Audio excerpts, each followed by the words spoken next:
All right, everyone. Sorry about that. Had some technical difficulties with on my end, but we have Mark Charles with us again. From uh, we interviewed you previously, shortly after the results of the 2020 election, and uh, obviously a lot has happened. But if you don't mind giving another just brief introduction of yourself, Mr. Charles. Yeah, well, thank you very much. It's good to be back with you again. So for those who haven't met me yet, let me introduce myself. Yate, Mark Charles Yanishya, Sin Bakadana Nishla, Doto Higlini Bashichin, Sin Bakadana Dashichedo to Chini Dashinala. In our Navajo culture, when we introduce ourselves, we give our four clans. We're matrilineals of people with our identities come from our mother's mother. So my mother's mother is American of Dutch heritage, which is why I say Sin Bakadana. Translated, that means I'm from the wooden shoe people. My second clan, my father's mother, is Tohiglini, which is the waters that flow together. My third clan, my mother's father, is also Tsinbake Dene. And then my fourth clan, my father's father, is Totochini, which is the Bitterwater clan. It's one of the original clans of our Navajo people. I also want to acknowledge I'm speaking to you today from Washington, D.C., and these are the traditional lands of the Piscataway.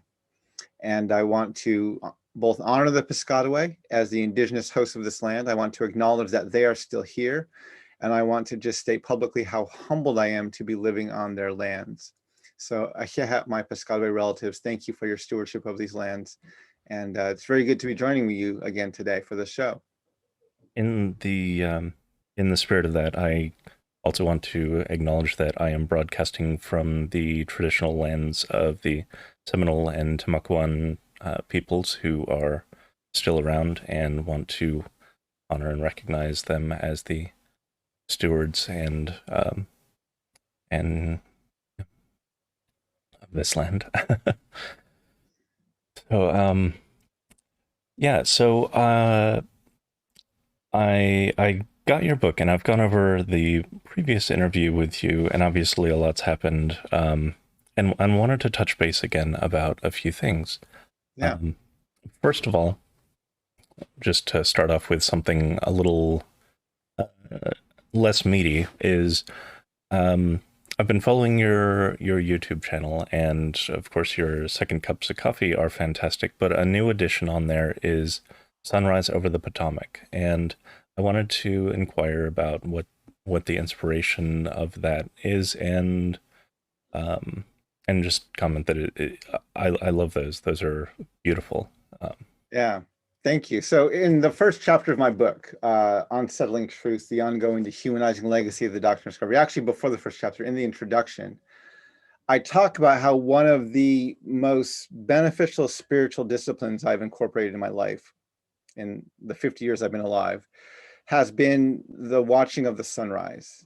My people, for who knows for how long, have ran to the east in the morning and greeted the morning sunrise with our prayers.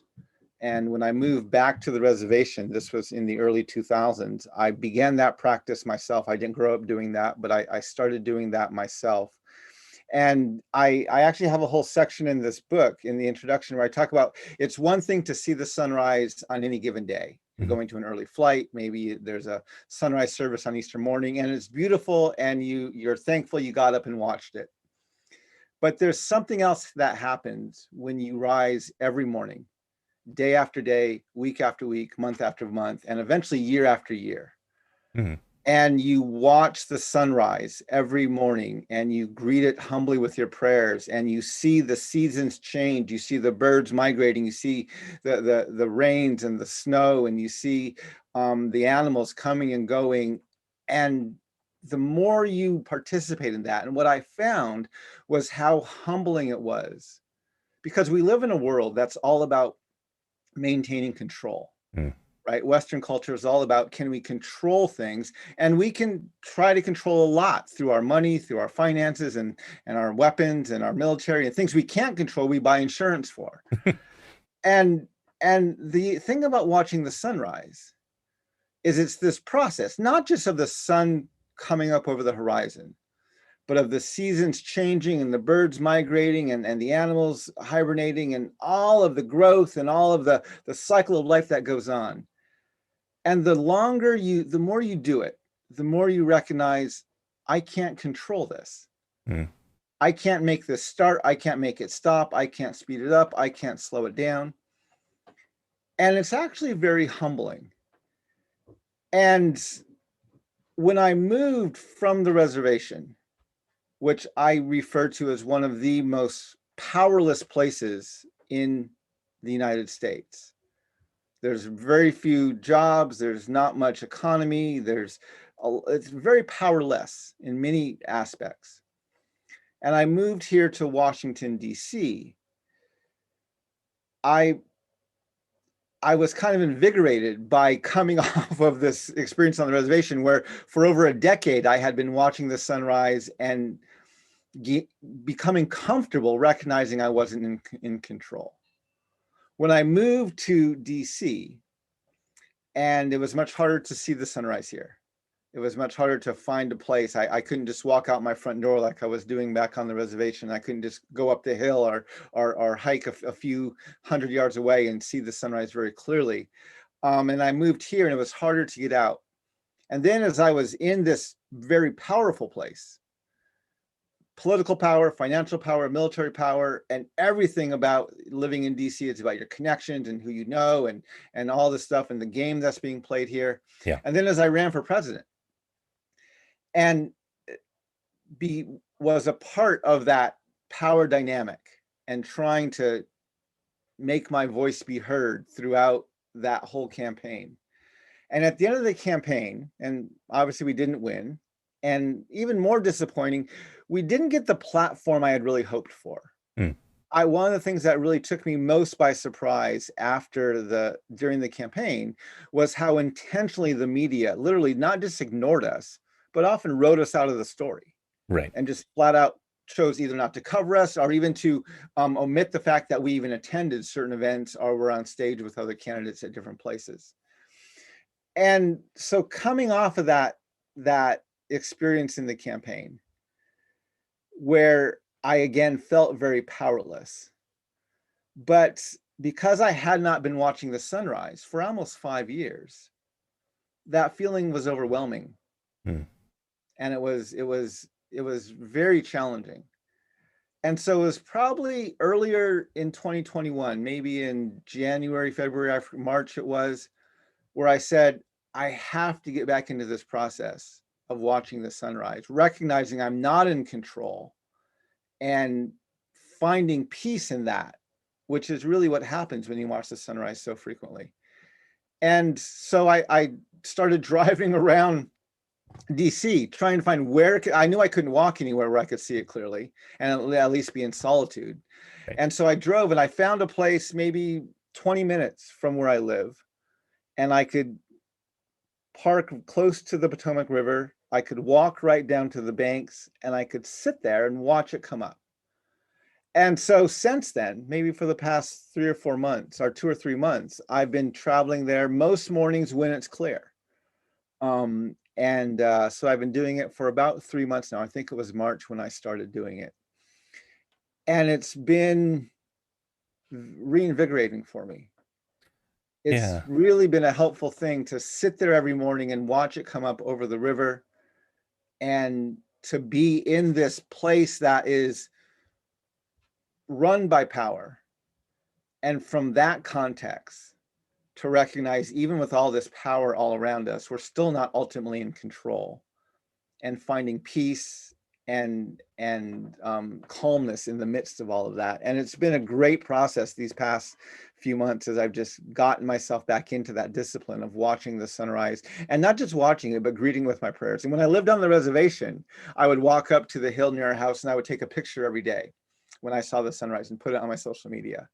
And I decided to more intentionally bring my camera and live stream it. It's stunning every time. People into that process with me to I don't talk much. I don't bring up anything political.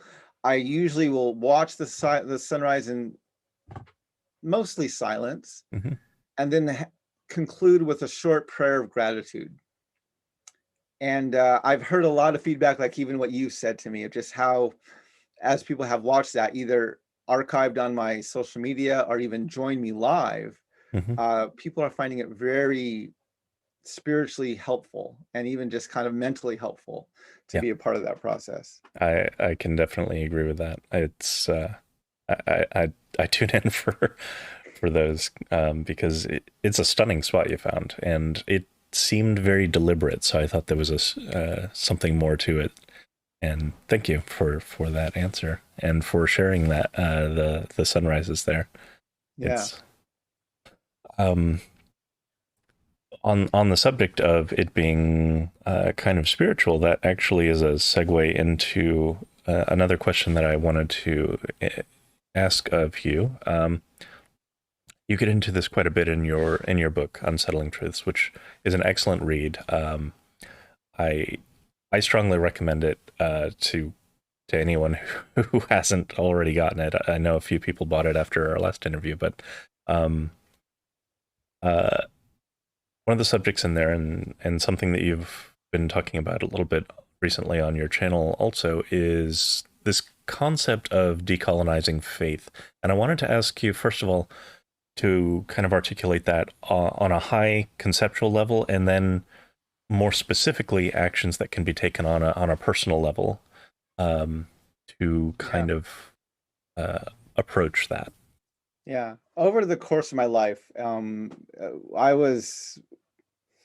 I pastored a church in Denver, Colorado called the Christian Indian Center. This is back in the early 2000s, 2001 through 2003, I think were the years where I pastored it, maybe 3 through 5. I forget the exact years. And it was primarily a native congregation. It was called the Christian Indian Center in Denver, Colorado. Hmm. And I got involved with a group of indigenous Christians from all over the world who were meeting almost on an annual basis at that point, sharing stories of how they were decolonizing their faith.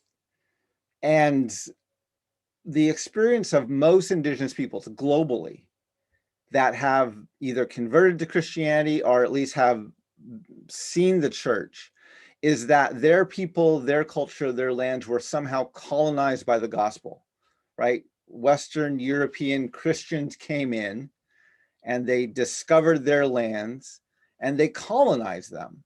And then part of their colonization was either to exterminate or to convert and assimilate the indigenous populations to their culture and to their faith. Right. And my grandparents were a part of that. My grandparents on my father's side of the family were both boarding school survivors. And they went on to become Christians. And my grandfather helped translate the Bible into Navajo. He helped translate songs for the hymnal.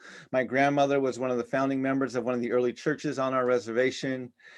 And they worked as translators for the missionaries when I was alive, when I was born.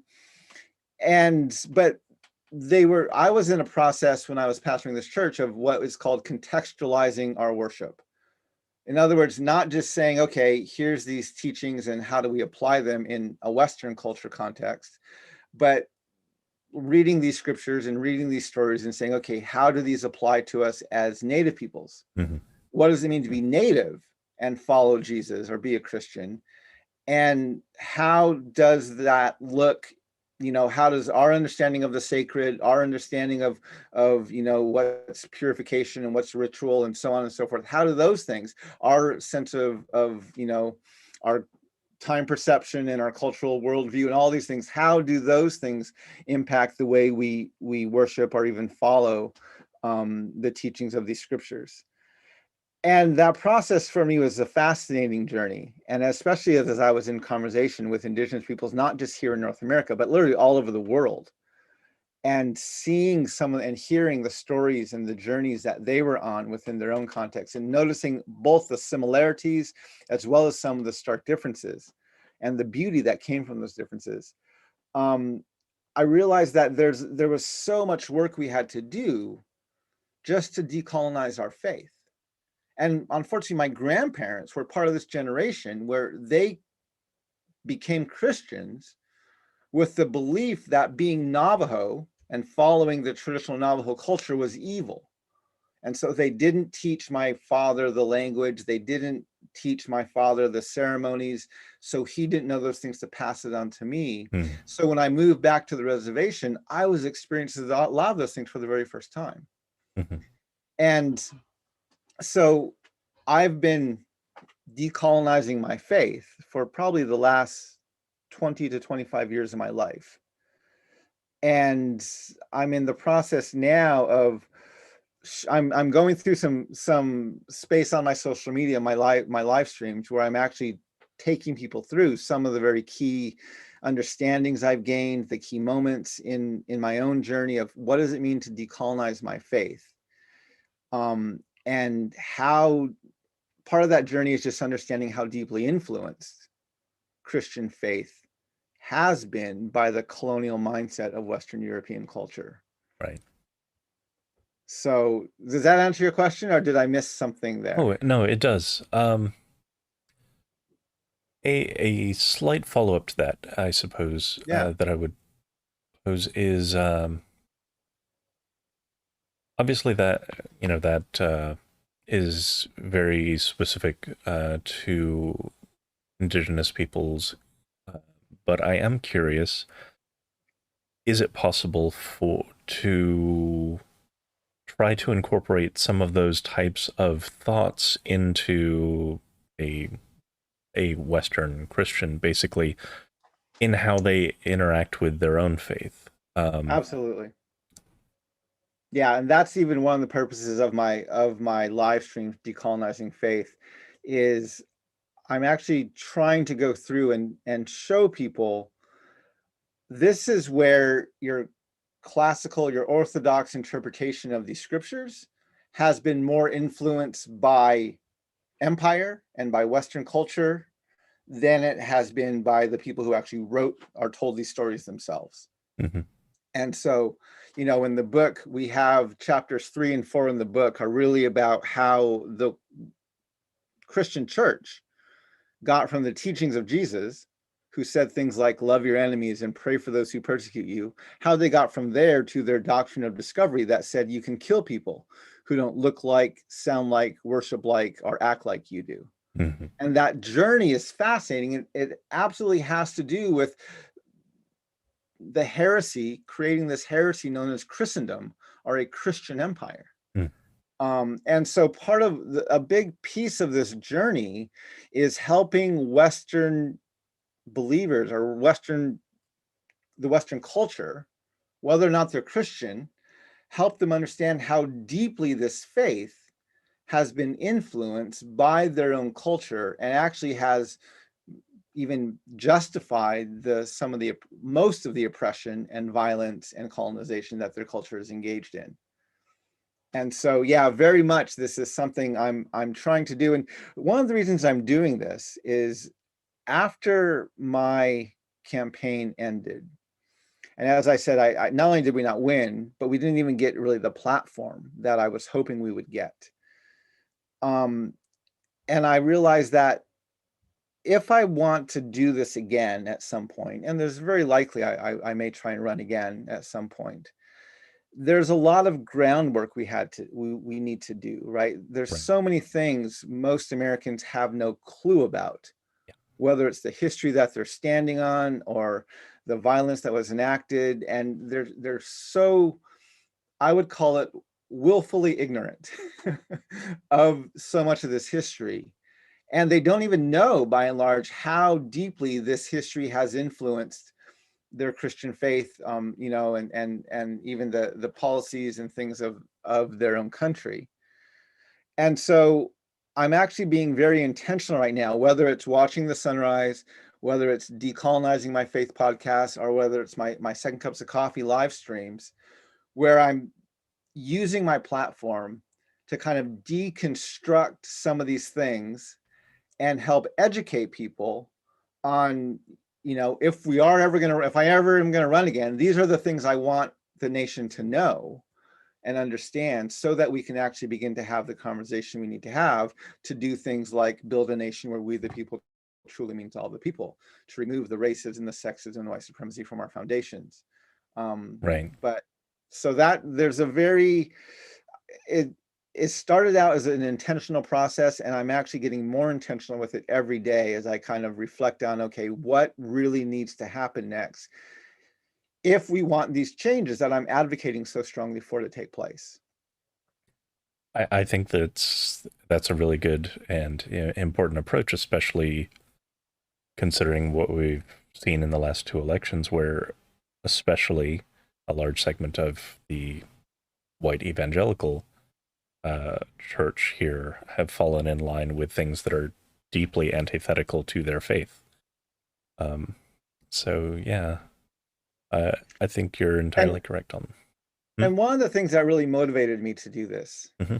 right? There was from 2016 to 2020, my job as a speaker, even as a candidate, was fairly simple because we had such an explicit example of racism, sexism, white supremacy in the White House. And part of my critique politically has been both the left and the right Yeah. and how they operate out of the same set of shared values. And what really confounded me after the 2020 election, and I will agree with most of the country, that I felt a feeling of relief the morning after the election, even though I didn't win, but I was very grateful that Donald Trump lost, right? I felt that sense of relief. What I didn't understand was the number of people, especially Indigenous and African Americans and other people of color. I didn't understand the overwhelming excitement that they had that Biden won. Hmm. That really confused me because he was crystal clear during his campaign that he wasn't going to change anything. Correct. You know, when after the lynching of George Floyd a year ago, Donald Trump recommended we ban certain chokeholds, and Joe Biden recommended we train our officers to shoot people in the kneecaps instead of in the chest. Yeah. And it's like they both were against defunding the police or radically rethinking the policing system in our nation. They both, and I'm like, okay, I understand the excitement that Trump lost. I do not understand this excitement that Joe Biden won because he promised he was not going to change anything. He just said he was going to be nicer. And so even in a lot of my second cups of coffee that I do on my YouTube channel now and my Facebook page, I try to point out to people, yeah, we are just seeing the same values that we saw 4 years ago and were repulsed by, and now we're seeing them implemented in a more passive aggressive nature. Right. But it's still basically to the same effect. One of the things you mentioned this morning was uh, that it's difficult because of that more polite face to really find your voice in critiquing this administration, uh, but very recent events gave you a very clear, very overt criticism in how they decided to toss 250 million to support Palestine, but three times that in selling arms to Israel, as an example. Yeah. Those kinds of things, yeah, are definitely deeply problematic. I was curious if you had other things, or if you wanted to elaborate on that, uh, that you find specifically uh, problematic in this administration and things that it's doing. One of the things that bothers me a lot is there's been minimal action on the southern border, uh, and our immigration policy. I know that they're talking about it, but it just seems to be going nowhere. Yeah. Yeah, there's so many ways where this is challenging, right? So even we'll just take the issue with Gaza and Palestine and Israel right now, where it was in April so when President Trump was in office, he took away the aid that we gave to Palestine, humanitarian aid that went through the UN, and he cut that off. And in April, the Biden administration restarted that to the tune of $235 million, that we would now support aid to Palestine through the UN, I believe is how that money got funneled over there. That was in April. This is before the war, the 11-day war that just ended. I was on a ceasefire at the moment. And so that happened. And then the Biden administration rarely spoke about what actually caused this war, which was the Palestinian people were protesting that they were one court decision away from literally being evicted from their homes, their actual homes where they've been living for decades in part of East Jerusalem, and removed from that space so Israeli settlers could come in. This is why they were protesting. And this is what was the beginning of what became this 11-day war. Right. And then when the war started and Hamas started putting their bombs towards Israel, and then Israel, of course, retaliated with their jet fighters, and the rate of destruction and violence between the two, it was almost as if one side had a machine gun and the other side had a BB gun. I mean, yes, there was some damage, but nothing like what was coming back. And a lot of the damage against the Palestinian people in Gaza was against, apartment buildings were destroyed, people were left homeless, over 1,700 people were wounded, over 230 people were killed, 65 children and 39 women. And this incredible, very lopsided war was taking place. And throughout it, Joe Biden is reiterating his support for Israel to defend itself. And I don't disagree. I think every nation has a right to defend itself. But again, this was so lopsided, it was very difficult to call this a just response. Yeah. And then in the midst of that war, the Biden administration approves. It was a pre-negotiated sale, but it was still approved during this war, a $735 million arms sale to Israel. And then at the ceasefire, when Biden spoke about the ceasefire on Friday, May 21st, he reiterated his support for Israel. And then he said that we were going to rapidly get assistance to Gaza and to the Palestinians to help them to rebuild. And the reason I went on to talk about this is because, right, if you see abusive relationships, and someone actually wrote this in the comment, which I'm so glad they did, because this is exactly what I was trying to say. They said, someone of them commented, and they said, this is like people in an abusive relationship where, the one partner may abuse the other partner, and then the next day give them flowers and think everything's okay.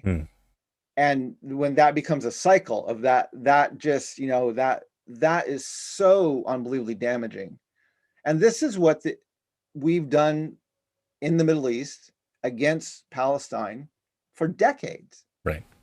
We have armed Israel, and they have done incredible damage against the Palestinian people and the Bedouins. I never forget the Bedouins, who are, I would say, the true pawns in this conflict. And then now we're saying, okay, you're left homeless, your children are dead, and there's this immense casualties. Now we're going to help you rebuild. And that infuriates me. Yeah. It absolutely infuriates me, because it reminds me of the same powerlessness I felt on the reservation, where now you're actually expected to be grateful to the very people who are causing the damage against you.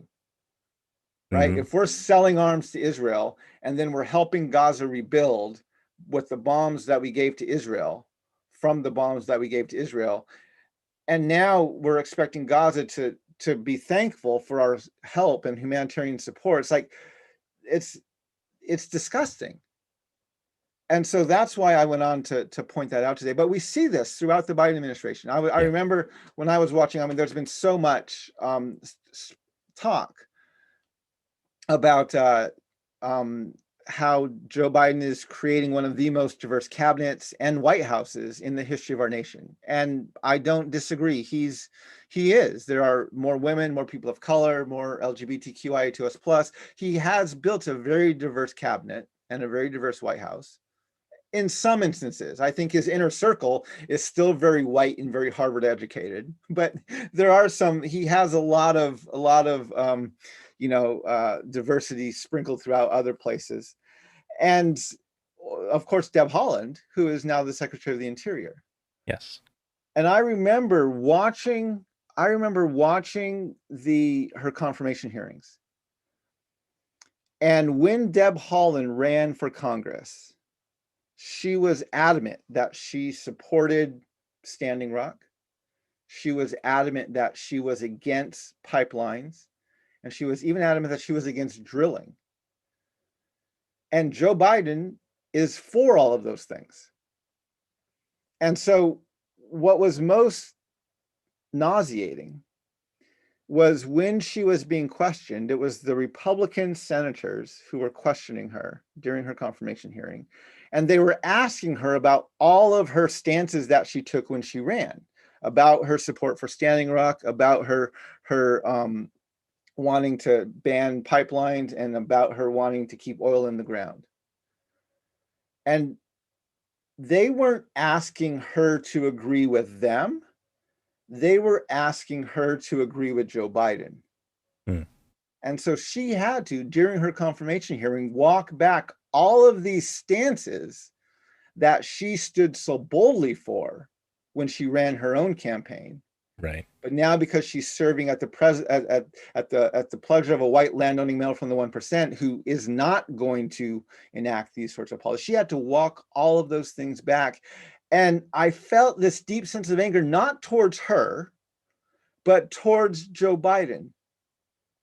Had, she was on my short list actually to be in my cabinet as well. And had I seen what was happening to her by those Republican senators, I would have just cut her loose. I would have said, Deb, go back at them, right? Don't let them Right. take your stance. Tell them what you really believe and what you really think. And she had a few great comments in there, but there was so much she couldn't say, not because she didn't believe these things, but because the president she was serving on the cabinet of, he did not believe those things. Right. And that's what just I was so angry with Joe Biden at that point, because I'm like, yes, you have this great diverse cabinet. And yes, we have our first Native American Secretary of the Interior. But if you listen to what she was not allowed to say during her confirmation hearing, which means that these are things she will not be allowed to stand for when now that she's actually in that position, these are all the things that she stood so boldly for when she was running on her own. And so Joe Biden gets credit for having this diverse cabinet and doesn't get the flack he needs to get for essentially muzzling the voice of a lot of that diversity on his cabinet. Right. And he needs to be called out for that, because it's not just her. Other members of his cabinet are also having their voices muzzled. They're taking positions to support him that they did not hold when they ran their own campaigns for their own offices. Yeah. If you have all these great voices, but they are all just echoing your own positions, then you don't actually have those voices. Yeah. Yeah. I think that's a very, very good and powerful critique. On the subject of Deb Haaland, one move that she did make, which I'm curious what you think the efficacy could be, but she did activate a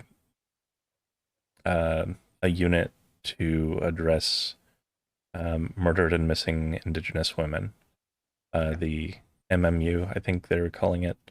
And um, the idea is to uh, like activate interdepartmental uh, law enforcement to actually be able to investigate these things.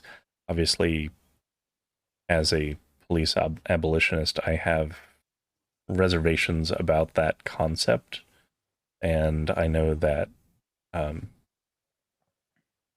Native peoples here have a very contentious relationship with the police. So I'm curious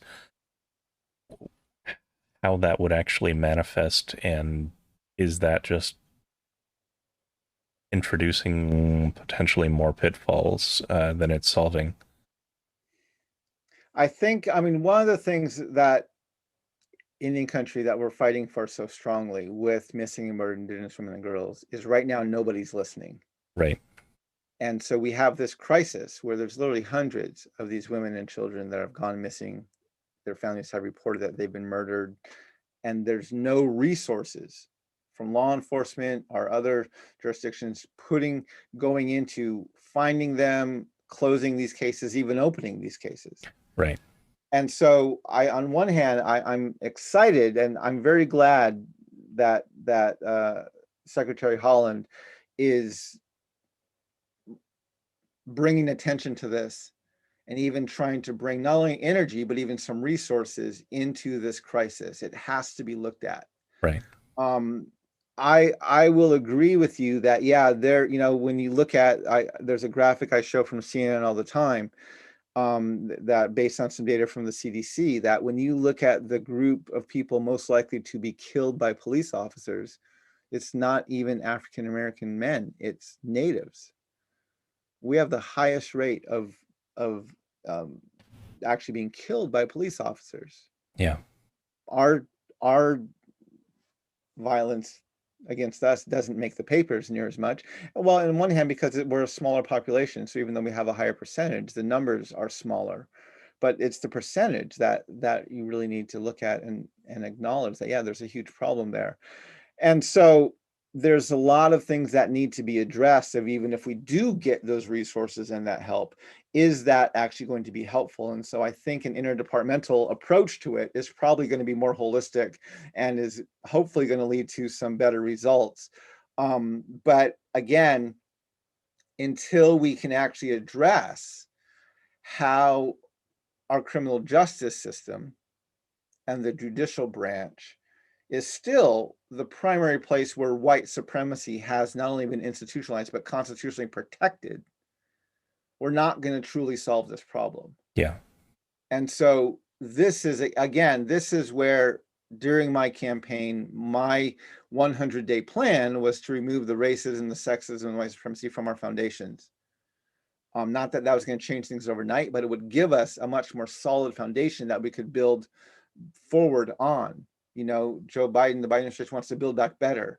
Well, if you build back better, but you still are building on crappy foundations, it doesn't really matter how well you build back, because you haven't fixed the problem. And so because he has been adamant about not addressing things at a foundational level, whatever he builds back is not going to last very long. It will look pretty for the 4 or 8 years that he's in office, but it's still going to be a mess in the long term.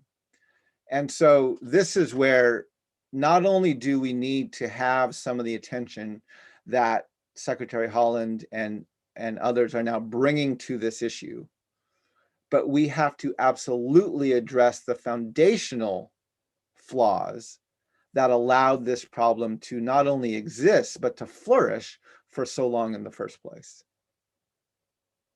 Couldn't agree more. I recognize our time is just about up. I believe you have to run shortly. About 10 more minutes. About 10 more minutes. Yeah. Okay, you do. Okay. All right. So, yeah, no, I agree with you entirely on that. One of the series that I've been covering on this channel is actually a series of essays on the concept of police abolition from various perspectives, and just in basically identifying some of the root core problems that exist at various levels of our justice system and how they interact with various marginalized peoples. One of the most interesting essays on there was actually from an indigenous perspective, and it touched on the history of Alcatraz in particular.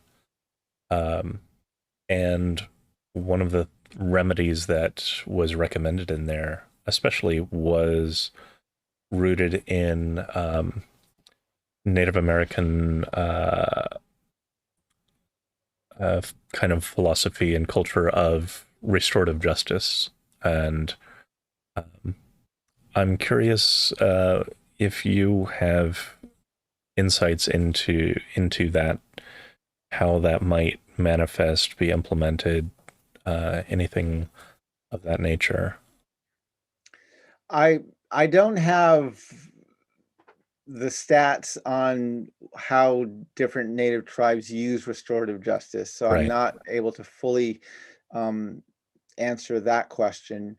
What I have seen and what I have heard is so much of the challenges that we have in Indian country, whether it's broken families, addiction, alcohol and drug abuse, suicide, violence, even violence against women, all of these challenges and problems that are manifest throughout Indian country on our reservations. There's a lot of that is rooted in the cultural genocide that's been enacted. So our people raised, generations of our people raised in boarding schools, Right. and made to feel shameful about who they are and how they look and their cultural values and worldview that they hold. And I know a lot of those things can be addressed through a restoration, a teaching and affirmation of that culture, of that language. And so there, even back in Gallup in Gallup, New Mexico, and around the reservation where I was living for 11 years, there were a few places where they actually would use cultural programs as a part of addiction treatment and those types of things to help restore a sense of what was taken away. Hmm. And these are the things. My children attended a Navajo Immersion school for the years that we lived on the reservation, where they were taught their classes in the Navajo language. They were taught by teachers who literally treated them as their own children, and gave them the stories of our people, taught them the language, and also taught them, math and, and science and everything else. But it was all done through the cultural worldview and the language of our Navajo people.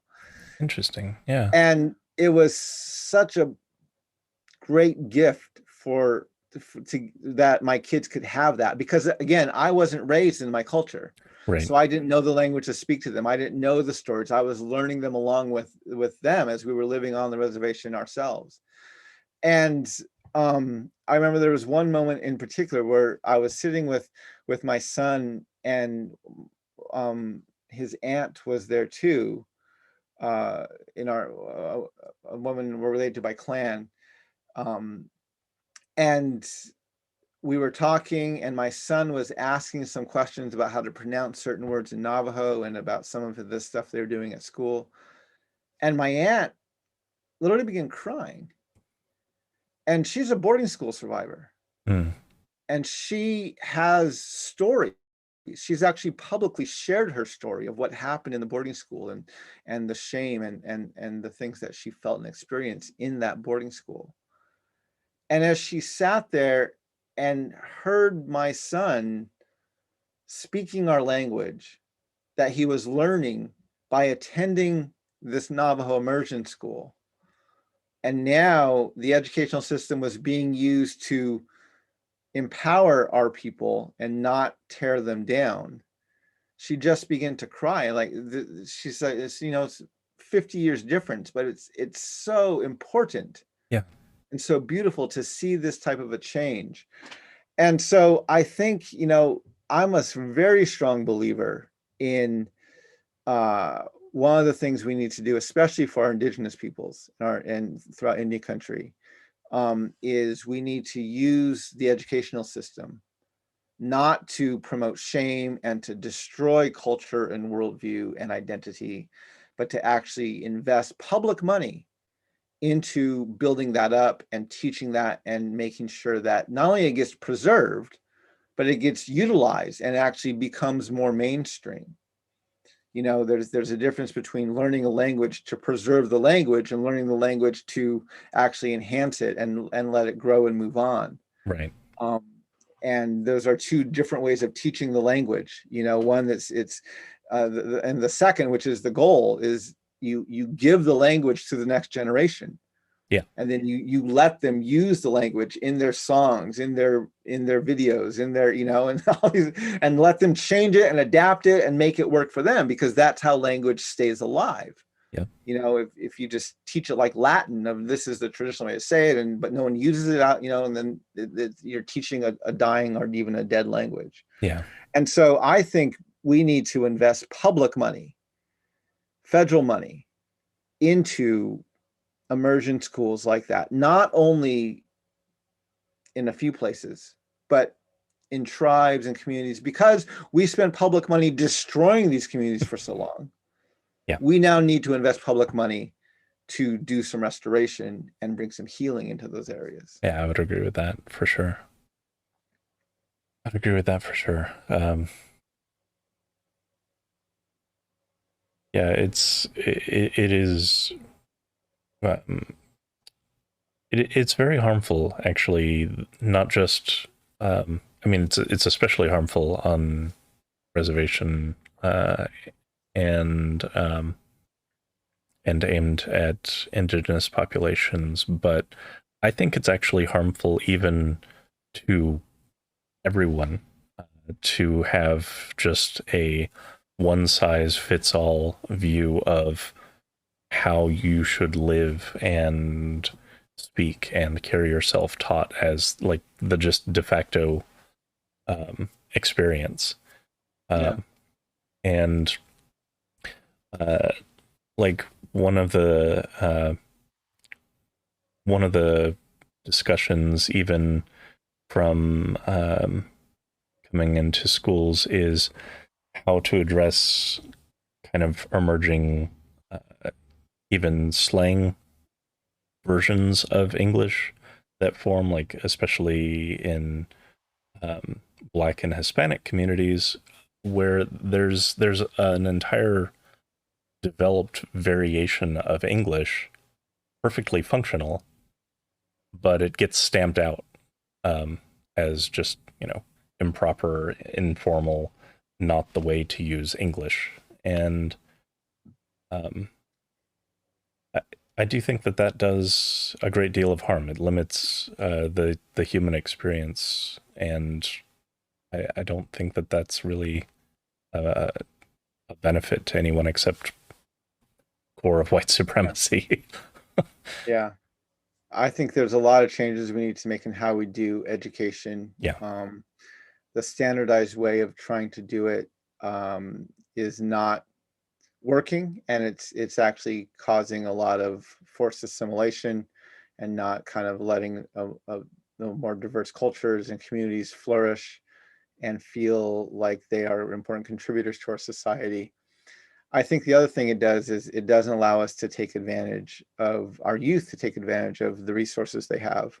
I said this throughout our campaign, but one of the biggest things I would love to see change about our educational system is, in many ways, we are still educating our young people the way you and I were educated, or the way or at least I was educated, you know, 30, 40 years ago, Yeah. which is memorization and regurgitation. Yeah. We didn't have the internet, right? And so we would go in and we had to trust everything our teacher told us, and we had to believe everything we read. And if we had a research paper and it wasn't in our neighbor's Encyclopedia Britannica or the library across town, that's all we had to research. Today, youth have more information on their cell phones than we had in all the resources we had in our entire communities. Yep. And yet we're still asking them to memorize and regurgitate when half of the things we're asking them to memorize are things they can literally do a voice search for. Yeah. Right. And so we're making them memorize formulas. It's like the same thing transitions we did with navigation.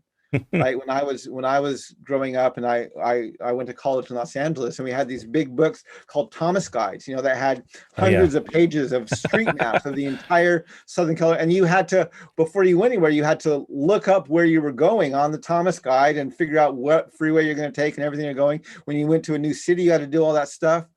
Now, yep, we bring our phone and just put in an address and it gets us there. Now we're all one dead cell phone tower away from being completely lost, but we've learned to live with that risk. And we're like, we'll ask directions if we need to, but it's a whole new world. Unfortunately, our educational system is not making that same jump. No. So we are still, if we run with the analogy, we are still making our students learn and memorize maps while they have navigational systems at their fingertips that we're just not letting them use. Right. Yep. And there's so many ways where I think we need to completely allow ourselves not just to rethink our educational system in terms of what's standard and what's not, but we need to actually let our young people use the resources, the information they have at their fingertips, so they can propel themselves far beyond what we can even imagine, because we're still often trapped with this much smaller worldview we have because of the way we were educated ourselves. Yeah, I also wonder if it has a psychological impact, in that if you are conditioned just to memorize and regurgitate rather than to critically think, research, and analyze, does that make you more susceptible to just internalizing propaganda that you encounter and parroting it without actually analyzing it? Like, if that's the way you've been conditioned through childhood, stands to reason that's how you would interact with information going forward. Yeah, I mean, there is so much and not only do we need to teach this to our young people, in many instances, they can teach us, right? It's not our young people who are clicking on this scam link to, give out their social security number. Like, this is grandma and grandpa. This is, their parents doing these things, right? Yes. They're not the ones who are perpetuating the myth about the stolen election and all these things, that the Republicans and the Trump administration are parroting. The young people know, like, that's not true. They know that. Yeah.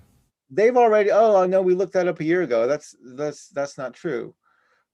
It's the older generation that's seeing what they read on the screen. They're not verifying it. They're not checking it, and they're clicking on it, and they're sharing it with their closest friends. And that's, the Russian trolls are not targeting the youth. They're targeting the youth's parents and grandparents, because those are the ones who are helping them spread this misinformation.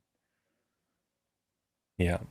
So, yeah, there's a lot of things, the more I talk to, especially our Gen Z young people, many of them are simply bored out of their mind in school.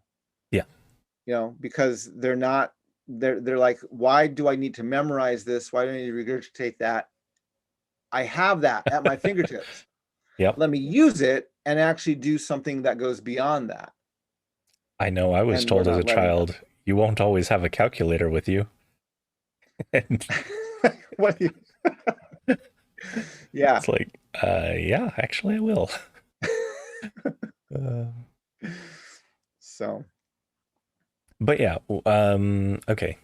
Now we are over time. So I do want to thank you for the thoughtful conversation, your insights, and you always bring really wonderful thoughts to the table, and to everyone watching.